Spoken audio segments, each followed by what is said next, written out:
the official podcast of the Chillicothe Paints. This is Horsin Around. The latest inside information from the Paints and the Prospect League. Now, here's the voice of Paints baseball, Jacob Wise.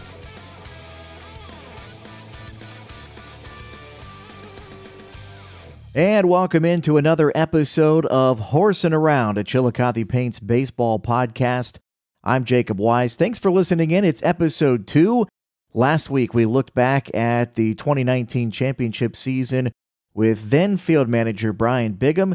And this week, we look forward to the 2021 season with the new field manager, John Penn. We'll talk to John about his enthusiasm for coaching, why he does what he does, and how excited he is to get things going here in the 2021 season, which is now, if you're listening to this podcast on the day that it came out, just a few days away. Thursday, May 27th, opening day against the Lafayette Aviators. 7:05 start at VA Memorial Stadium. Tickets are available. We are allowing fans in the ballpark, so come out and check out the Paints as finally they get a chance to try to defend their 2019 championship. Obviously a Thursday, so $1 draft beer for Thirsty Thursday at the game on opening night. Also after the game, our traditional opening night fireworks extravaganza sponsored by 94 Country. Friday, the Paints host Champion City. The first 500 fans will get a magnetic schedule thanks to Maylene Davis and Brewster Real Estate and Auctions, kind of our traditional giveaway there on the second day of the season. Saturday, the Paints renew an old Frontier League rivalry of sorts as they host the new Johnstown Mill Rats. The first 500 fans to that game on Saturday will get a reusable grocery tote bag, courtesy of Printex same-day printing. Just took a trip to Printex recently to get my scorebook that I had printed for this upcoming season. I always have them print my scorebook for the radio broadcasts, and they do a fantastic job. Sunday, the Paints will round out their 4-day homestand to start the season. It's our first Kids Day of the season, sponsored by Subway. As always on Sundays, all kids 12 and under get free admission to every Sunday home game throughout the season. A little bit of news before we get to our interview with John Penn, and it's been a crazy one here over the last week or so. If you didn't know, Division I baseball moved back their regular season a week-ish, which puts the end of the regular season at the end of May. Well, that causes some issues because the Paints and the Prospect League start a little bit before the end of May, so a lot of players obviously can't make it to their cities, including Chillicothe, to start the season. So what you usually do, it happens every year, is you sign temporary players. It's typically because players are still playing in the postseason.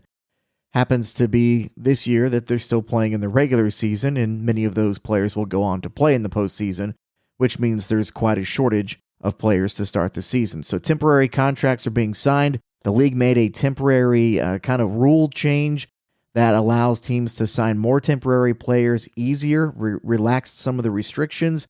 So a lot of teams will have maybe not their full arsenal to go to on opening day. It'll be really interesting to see how that all works out. I know the Paints are going to have 5 to 10, maybe even more than 10 temporary contracts by the time we get to opening day, which with the first half, second half, that helps a little bit. Normally, if you had to have a ton of temporary contracts to start the season, maybe you don't get off to a great start and then you're buried trying to play catch up the rest of the year.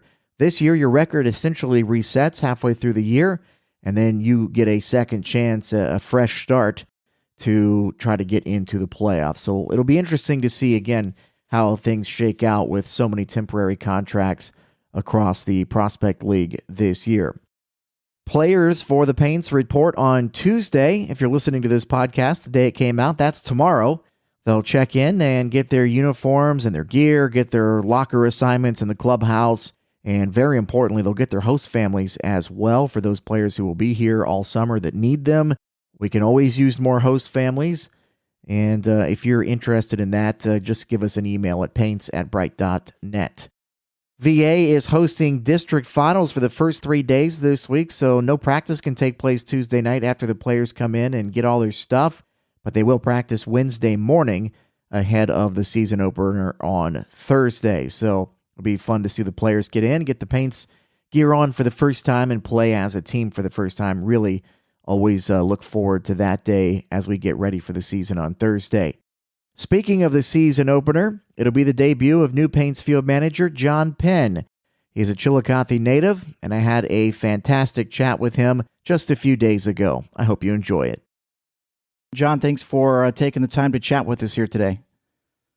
Yeah, absolutely. I appreciate the opportunity, and I feel like I got to say this. Horsin Around is a perfect name for this podcast. I think we have to give my wife a little bit of credit. We were actually a couple years ago driving home from the Baseball Hall of Fame in Cooperstown, and she's a big podcast listener, and she's like, you've got to do a Paints podcast and jump in on this. And so we spent about 4 or 5 hours driving home, part of that drive home, trying to come up with names, and we have Chief Crazy Horse, the mascot, and it just seemed like it worked well. It might be the best named thing I've ever been a part of. It's a good one for sure. Well, we're glad to have you. Obviously, a new situation for you and a new situation for the Paints. Not often do we get a new field manager, and it's not necessarily the situation around college summer baseball. You get a lot of turnover, not only in players, but in coaching staff. But it's a little bit different in Chillicothe. Things are a little bit different here than they are at a lot of places, a lot of tradition, a lot of history. And you're familiar with a lot of that because you're from Chillicothe. You went to high school at St. Trace, I believe a 2010 graduate. So you understand what the Paints mean to the community and to a lot of people in Chillicothe, right? Oh, absolutely. I remember when the field was grass and dirt. And when I was in college, we would come back and play. The NCAC tournament was played there in Chillicothe, so we came back. We played in that. I remember being a really young kid and going to the Paints camps they used to have in the summer.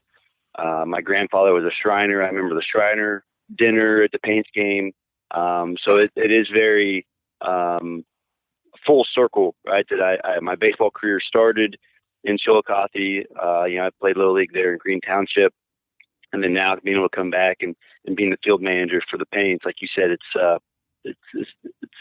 very unique. Does that give you a little bit of extra pressure versus maybe if you're walking in and didn't have any idea of the kind of the scope of the Paints? The people that know me or listen to this, I had enough pressure myself anyways. But there is some added, right? Like I want to come in and I want to do well, not just because I hate losing, but because I know what it means to the community, and I know how much support there is in the city of Chillicothe and the surrounding cities of the Paints, and how long they've been around and the transitions they've made. So yeah, there is some added pressure of, I got to come, especially, coming off of a league championship. Hey, you guys are league champions. Now you got to come in. You're from there. If you don't do well, what's that look like? There's been a lot of conversations in my house of what that's going to look like and how do I handle the success and failure, right? Because it's baseball and it's going to happen and we're going to lose games, and trying to figure out how to handle that being a first-time head coach.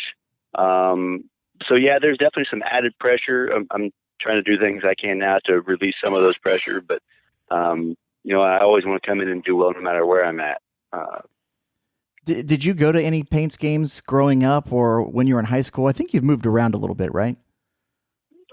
No. So I was born in Adena. I grew up in Kingston until 2000, and I moved out to Metzger Village there, right close to Great Seal State Park, and my parents still live there. That's actually where I'll be staying in the summer.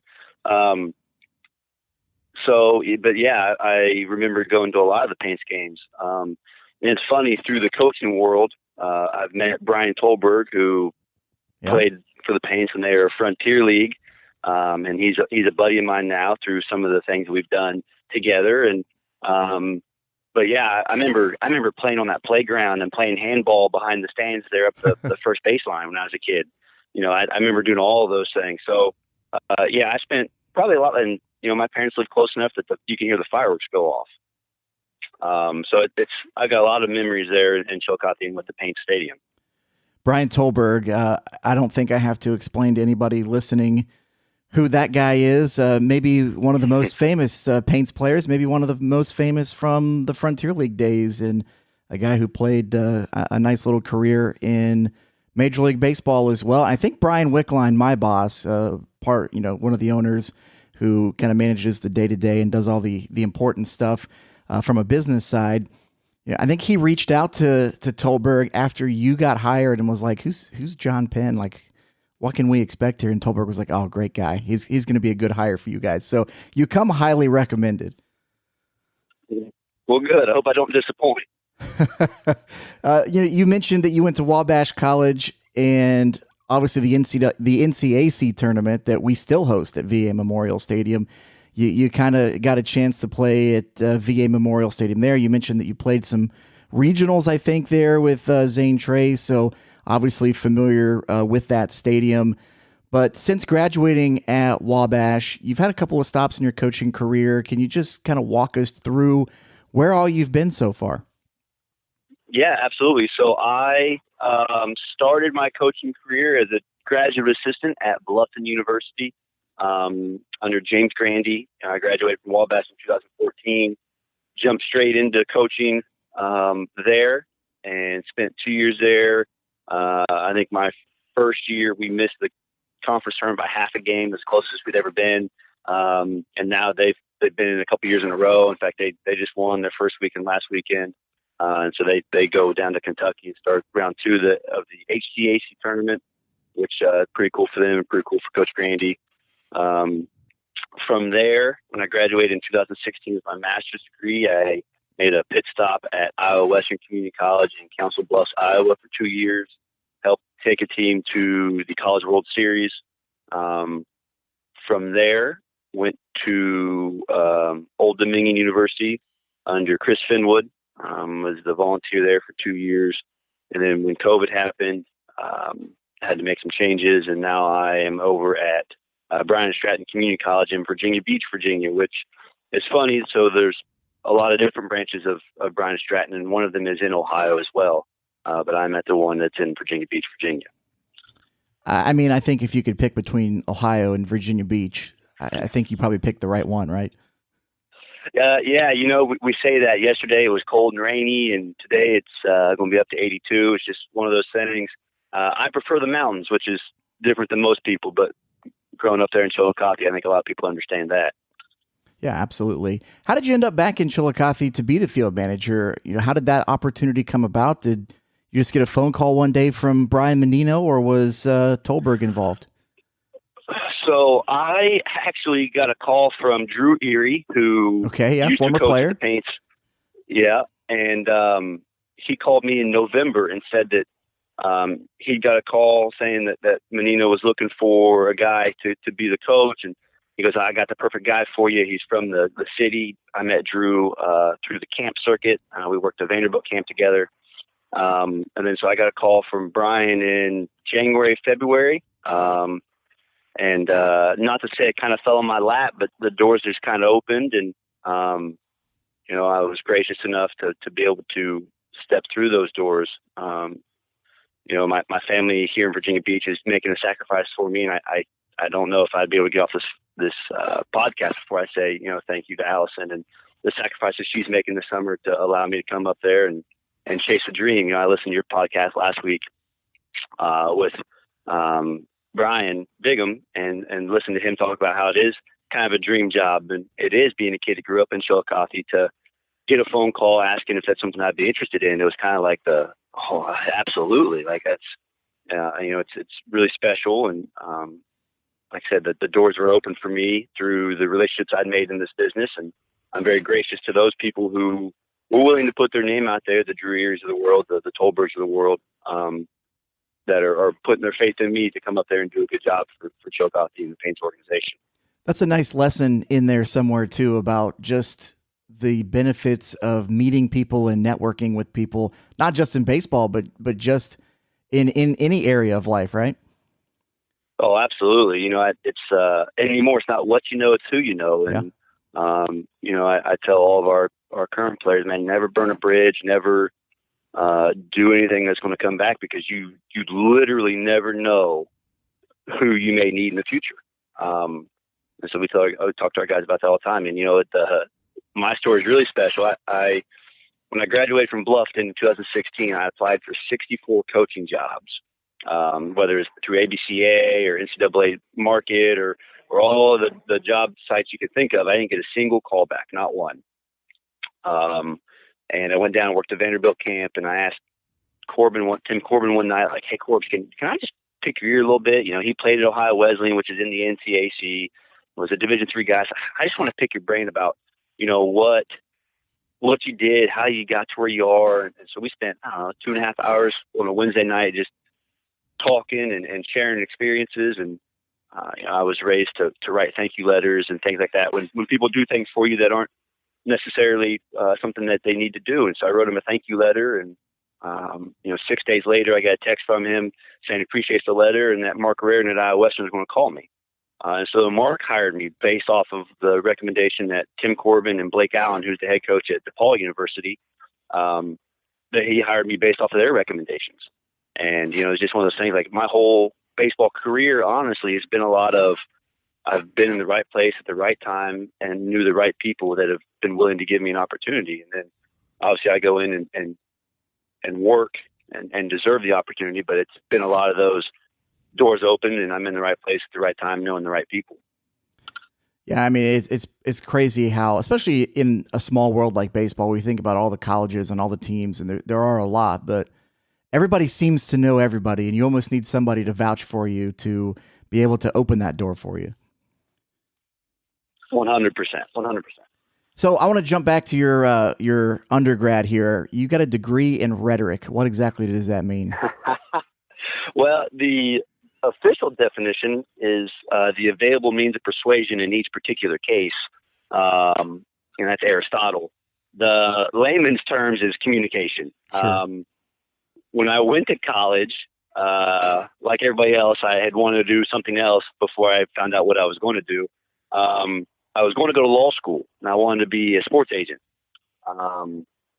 And I got to the end of my junior year, and I said, I'm so tired of school. I don't want to do any more school. So I kind of put being a sports agent and going to law school in the back burner. And Coach Stevens, who was the head coach at Wabash at the time, he was hitting fungos, I was flipping in baseballs, and we're just kind of having a conversation. And I go, "Coach, why don't we play this guy at first?"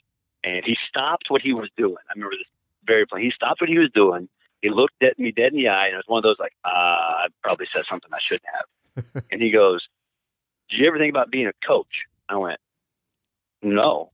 Well, that's when he started telling me about, you know, these things called graduate assistants, where they get a master's degree and they get to coach, and it's paid for through the work you're doing. I never really thought of that. And he goes, "Well, I know Bluffton University's, their GA is about to graduate. They'll be looking for a guy." He goes, "I think it'd be a really good fit for you." And so he put me in touch with Coach Grandy. And then, you know, the rest is history. But it's one of those things. It's from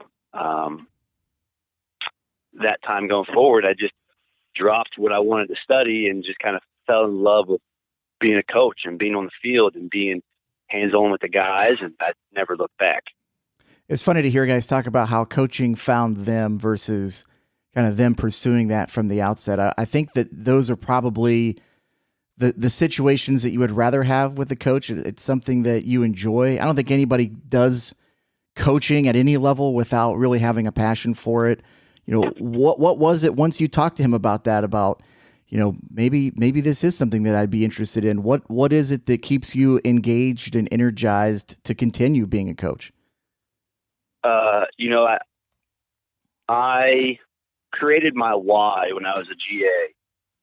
And I think that is what has continued to drive me. And, you know, I love the game of baseball. I love what it teaches, and I love what being a coach allows me to do. It allows me to take, at the time, really young men, right, boys almost, 17, 18, 19 years old, and turn them into good husbands, great fathers, and effective members of society. You know, there is no, in my opinion, I was a two-sport athlete in college. I wrestled and played baseball, and I love wrestling. I love watching wrestling. But baseball, to me, teaches you so much about how to handle adversity and how to deal with things when they don't go your way, and when you're struggling and when you think you've plateaued, and being able to walk guys through those emotional, mental blockages to get them through what's next for them, I don't think there's anything better. And being able to use that to create good husbands and good fathers, that's what really drives me to do what I do, and getting to use a game to do it. There's no better way, because I can do a lot of other things and do those things too. But for me, baseball opens up some vulnerability, because at some point, when you're struggling offensively, I can't hit. Coach, I'll try anything at this moment. Boom, I got you. Now you're malleable. Now I can mold you. Now I can bend you. Now you start having success. Now you want more. Now there's trust. And now no matter what I say, you're going to believe it because you trust me and I'm going to do what's in your best interest. And I think it's that piece, right? That I get to mold you and form you into who you're going to be using a child's game. I think that's what has continued to drive me and do this as long as I have been so far, and through the ups and downs and the volunteer hours and the long road trips. I think that's what's really pushed me through this point.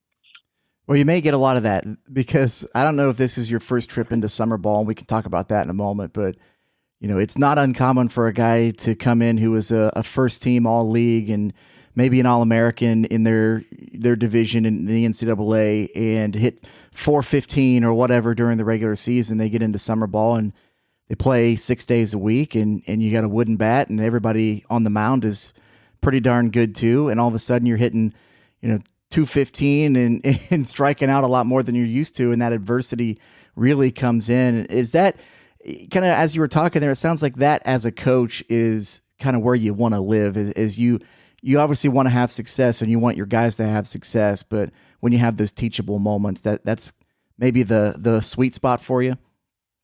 Oh, absolutely. This is going to sound awful, because I hate losing, but I want guys to fail.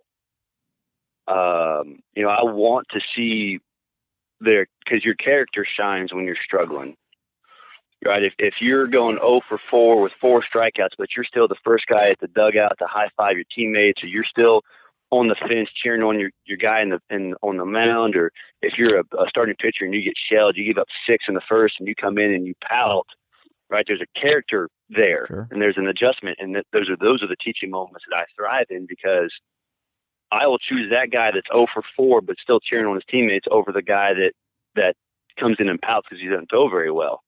At our level, at the college level, when you go recruiting, if I'm going to a game, I know that kid's good enough to play for us. I want to see how he handles being a teammate when he's failing, how he handles struggling if he's not in the lineup. What is he doing? How is he still being an effective member to the organization when he's not performing? Because it's easy to be happy when you're going 3 for 4 with 2 doubles, or you give up 6 shutout innings, no hit. It's easy to be happy and joyful and go-getter about your team in that moment. But can you do it when you aren't being successful? And those are the moments that I think I really thrive, because I did not have a very successful college career. I think I threw like 19 innings in my college career, and 18 of those were as a senior. So I spent 3 years kind of living in that. Okay, what do I need to do to get better? How can I handle this? But how can I still be useful to my team? What does my team need me to be throughout this process? And I think that's probably why I thrive in that mantra of I want you to fail, because only when you fail are you going to ask for help and be vulnerable and be open enough to change, and then you're going to get better, right? No one asks for help when you're hitting 600. Yeah. Coach, I got it. I don't need you. I don't need what you're telling me. I'm doing fine just as I am. Okay, well, when it catches up to you, I'm still going to be here. You have worked a lot with catchers in a couple of your coaching stops, and from you get guys who are pitchers, you get guys who are catchers, and have worked with both. And because you're on the mound or you're behind the plate and you're really actively involved in the strategy, how much does that help when you're in the dugout and managing or being the head coach of a team and kind of deciding where you need to go throughout a game? I think a lot, right? Because I was a pitcher in college, so I definitely have a lot of feel for when guys are getting tired and that kind of thing. And now I've invested my entire career into behind the plate and what that looks like. I've been very fortunate to be around some really good game managers and Mark Raritan at Iowa Western and Chris Fenwood at Old Dominion, and being able to learn and watch and see how they manage a game, I think has really set me up for success for this summer and what comes next for my career. I think it's always hard, right? You always want to keep a guy in for one more inning or this might be the at-bat that gets him out of the slump but being able to take a step back and look at the big picture is something that I've learned over the last 7 years. And I think it's really going to help us as we get into, starting next week and into that late June, early July, when guys start getting tired. Like, hey man, I can see that you're really dragging that. You need not just one day, you need 2 days. Or, hey, this guy threw 70 pitches last week. He's at 65. He's starting to get some big misses. We're trying to go in. He's missing away. I think, hey, this is the time to go. The things I'm aware of now from being behind the curtain of the coaching side of things, I think is really going to help. And because I've specialized, I put that in air quotes, as a pitcher and as a catching coach, I think it really helps me manage the game and the flow of the rhythm of what's going on in the field. Just being a coach and, obviously it kind of ramps it up a notch that you've worked a lot with catchers.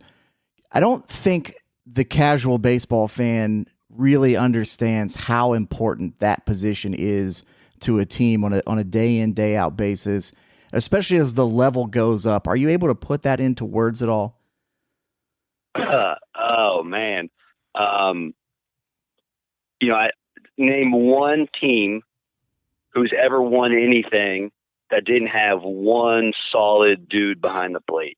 And you can't, right? He's not the quarterback, right? Sure. A lot of people relate the catcher to the quarterback. I don't think he's the quarterback, right? That to me, the quarterback doesn't like getting hit. The quarterback slides.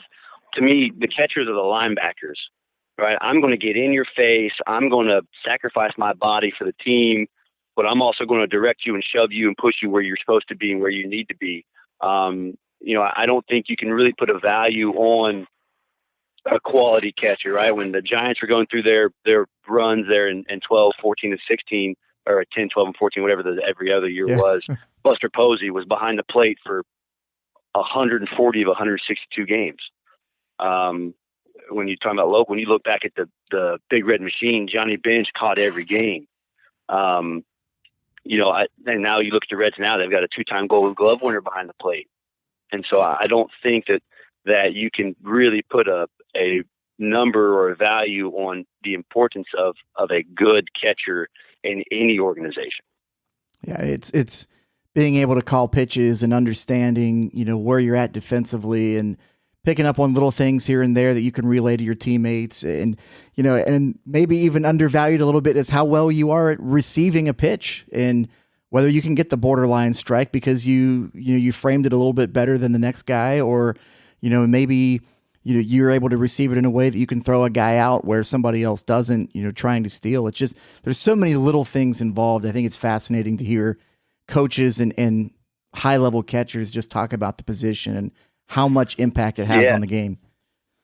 Yeah, I think the thing that I really push forward with our guys and that I will push forward with the Paints is and not even just from a defensive standpoint, but from an offensive standpoint, but the importance of 90 feet. So defensively, I talk to the catchers all the time about saving bases. And for those listening, what I mean by that is if it's an 0-2 pitch and there's a runner on first base and my pitcher needs to spike a breaking ball, if the catcher can block it and the guy not advance a base, he saved a base. Right? I've watched a lot of games lost because the catcher gets a pass ball or the wild pitch gets away from the catcher. Now the guy's at second base. Now a base hits it right. Now he scores. Now you lose the game. I talk about that from an offensive standpoint too. You got your offense, you got your defense. But in football, special teams wins and loses your games. Well, special teams is base running for us. If a guy is on first base and he hits the guy at the plate hits a base hit in the left center, the guy's going first to third. The guy out of the box needs to be sprinting because he needs to be able to get to second, because there's a big difference between second and third no outs and first and third no outs. Oh yeah. And so that the importance of 90 feet is something I preach to the catchers. because the pitchers need to have confidence that they can throw a ball in the dirt and that you're going to save them a base. There's a lot less stress pitching with the guy at first than pitching with the guy at second. And so that concept of how many bases can you save? Can you save 10 bases today? Can you? And that's something I always take into when I talk with catchers or I talk with catching camps or at clinics. Like, guys, it's not about, can I just save a base when it's important? Can you block in the bullpen? At VA Memorial Stadium, the bullpens are on the field, right? The pitcher overthrows the catcher. It's coming down. You're stopping play. Yep. Right. Can you not let a ball get past you all summer? Can you save bases in the bullpen? Because if you can do it in the bullpen, you can do it in the game. But if you're picking balls in the bullpen going, oh, coach, I'll do it in the game, and then you don't, well, now I'm going to get frustrated and I'm going to yell because you aren't taking your bullpen work seriously. You aren't taking the warm-up pitches between innings seriously, because blocking that pitch, find a way to get a glove on it when it's in the right-handed batter's box may save you a game. And that game may win you the championship. Yeah. And the line of being above or below, I guess, so to speak, in the prospect league oftentimes is so thin. There are years, every year it seems like there's a team that wins, near 40 games, if not 40 games, and there's a team that wins 20 games. And the difference is so small, and it sounds easy, right? It's, if you can take the extra base and keep the other team from taking the extra base, like you were talking about, and, if you do this little thing and that little thing, there's such small little details, and the quality of play in the prospect league is so good, but the teams that are on top do all those little things, and the teams that are on the bottom are typically the ones that miss a few of those throughout a game. So it's so hard, I guess. It's your job is to get guys to do that for 60 games out of 68, 69 days.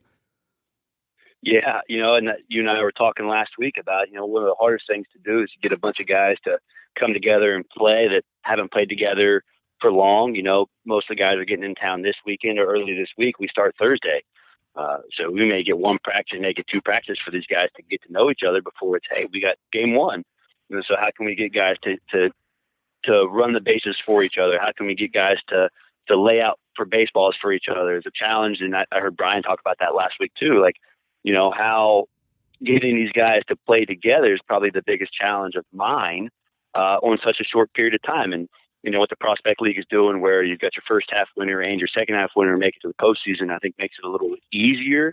But being in a town that wins all the time, you come out and you go 0-10. Well, okay, did we hire the right guy? So trying to find a way to get the athletes to work together right away is the challenge. I spent a lot of nights and days thinking over what we're going to do, how we're going to do it. And the faster we can get them to do that, I think the faster they'll buy into running the bases harder for each other and picking up their teammates and that kind of thing. I think the more success we'll have right away. And anybody knows, if you have success early, you're going to have success late because you learn how to win. And I think it's probably one of the other big challenges of these guys don't know how to win together. Sure. They come from winning programs, but they don't know how to win together. And that's another challenge that we're going to have to face right away. And, 2 years ago, starting 2-7, losing a bunch of close games, like they found a way to win together. And that's why they end up winning a championship. If you start 0-10, I'm going to be hearing more of those questions than you are, because I have to walk through the crowd to get to the press box. So that may roll downhill a little bit when we get on a bus for a road trip. Yeah, that's fine. Everything has to, right? The buck's got to stop with me. So, you talked about some of those unique challenges of summer ball where guys show up, a few days before the season starts, and in some cases, and especially this year, it may be a week or 2 weeks into the season because, COVID continues to wreak havoc on things. And one of those things this year is that Division I baseball's regular season runs through May 31st. Our season starts May 27th. So there are a lot of guys that aren't going to be here opening day that are on the regular roster. And you'll have a bunch of players who are temporary players kind of filling those holes for those guys who can't be here. Does it change at all what you're trying to do at the start of the season, or is it just, no matter who's here, we have the same philosophy and we're going to try to do the same things to be successful? Yeah, I think you nailed it on the head right there. I think it doesn't matter if we've got all of our guys opening day or if we've got none of our guys opening day.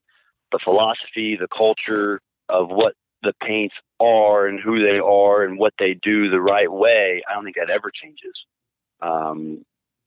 I think what happens is as our guys start trickling in, as their season starts to end, I think we just get to, it's like throwing gasoline on the fire. All right, the fire's already lit. It lights on the 27th.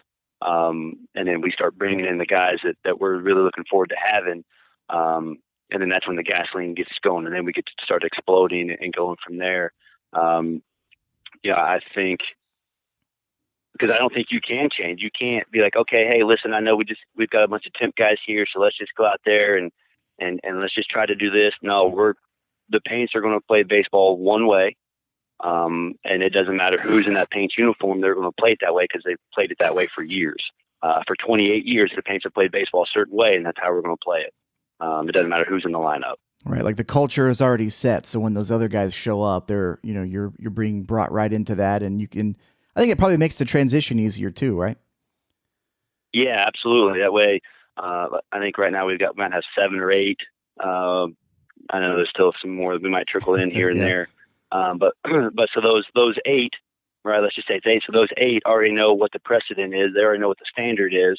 When the other guys come in, those 8 get to help continue the standard. Like, hey, this is how we do things. This is the way we do things, and they can help, right? I think that's what's always tough with a new coach anywhere is you're coming in and you're trying to set a standard, and if you're at a 4-year school, you've got 3 other years of kids with a different standard than yours.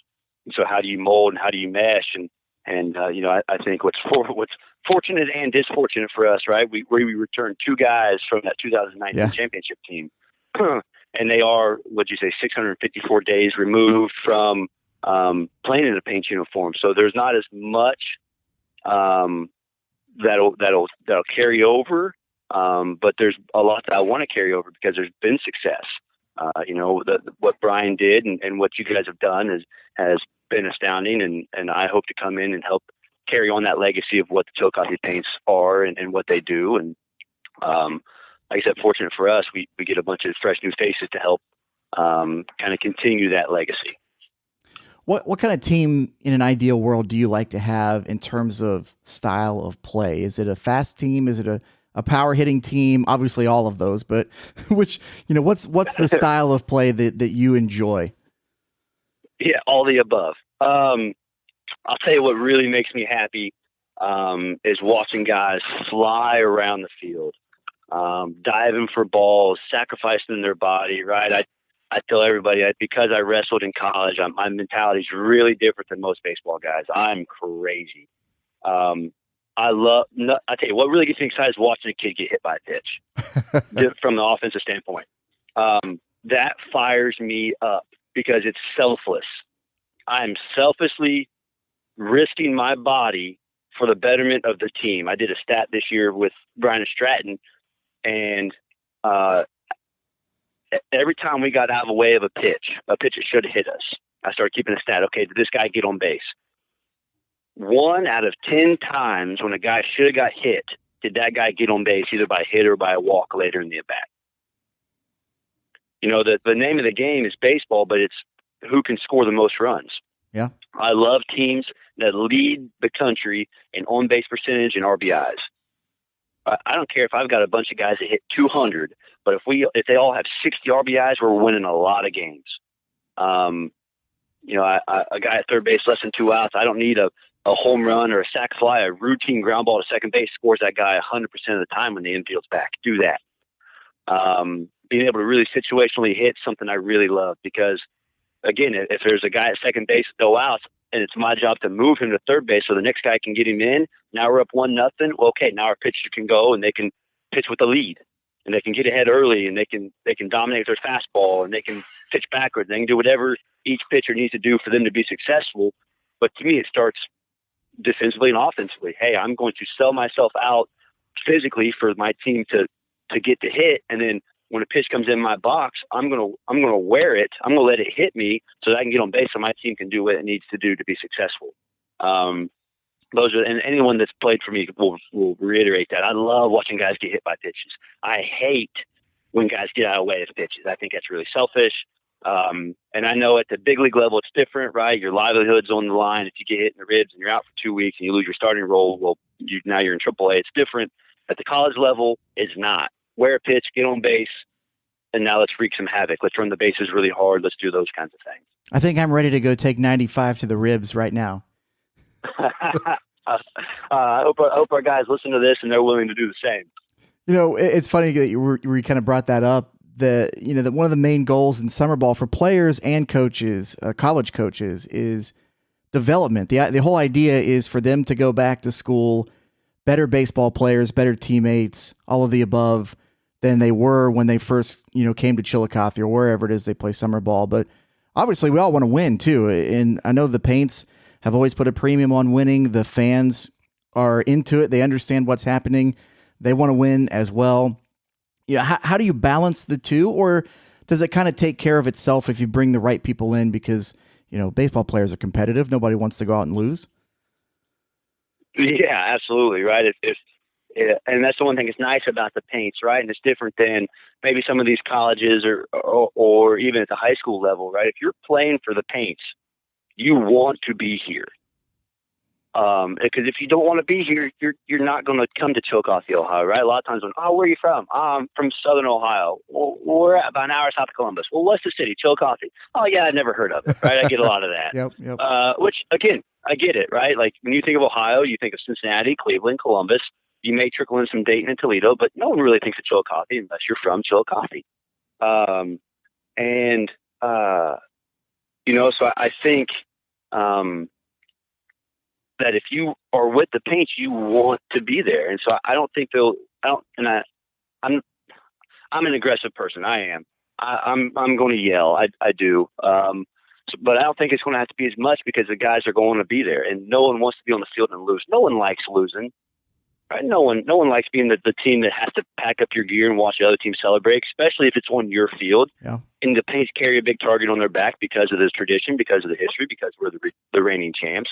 And that's just part of it. And if that doesn't get you up every day and get you to the weight room and get you to the field, excited to go and play and lock it in for 4 hours, then baseball's not your sport anyway. And so I think there won't ever be a need to spur guys on. I think as the season gets long, I think guys will need breaks because it's a long season. But I think a lot of that takes care of itself because you're here because you want to be. Yeah, absolutely. Wanted to quickly ask you here about your assistant coach. I believe we've hired somebody, Jackson White. Is that correct?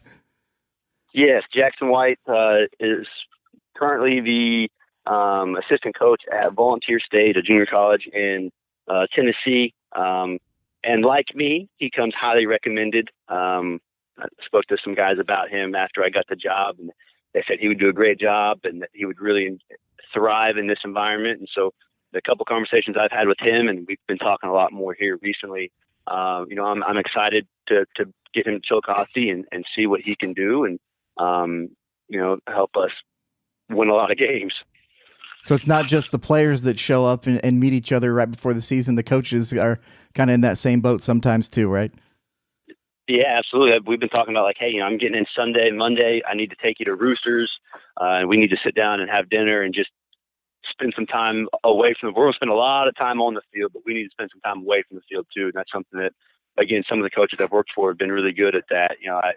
If I don't like who I work with, if I don't like spending time with the guy that I'm trusting to get the pitchers ready for games, well, then it's going to be a long season. So we need to spend some time off the field too and building that relationship, right? That at the end of the day, right, what we do, and this goes back to, it's not what you know too, it's all about life's all about relationships. And so being able to build good ones here, I may help Jackson get a job in the future. He may help me get a job in the future. So being able to build those relationships with him and with the players and with you and the rest of the organization is something I'm really looking forward to because that's what it's really all about. Well, I'm fired up for the season to start. This has been a lot of fun. I appreciate you taking about 45 minutes of your time here to chat with us, and I think it's something that our fans are going to enjoy when they fire up this podcast whenever they decide to do so. looking forward to meeting you in person when you get into town at some point next week, and looking forward to a good season. Absolutely, Jacob. I appreciate your time, and the fans listening out there. We really look forward to seeing you on the 27th and get the season started off the right way. Big thank you to John Penn for taking time out of his busy schedule as he gets ready to come here to Chillicothe to chat with us about the upcoming season and his background. You could really hear his passion and enthusiasm for coaching and his excitement to get this season going. I know that he's looking forward to it just as much as the rest of us. I do want to remind you, though, that we are planning to do a mailbag segment on the podcast in the future. So if you have a question about the Paints that you'd like me to answer on the show, just send me an email at jacob@chillicothepaints.com. I'm Jacob Wise, and I can't wait to see you at the ballpark. But remember, if you can't make it to the game, you can listen to the Paints on 100.9 WXIZ in the Chillicothe area. You can also get us online at chillicothepaints.com and the free Paints mobile app. I'll talk to you next week on another episode of Horsin Around, a Chillicothe Paints baseball podcast.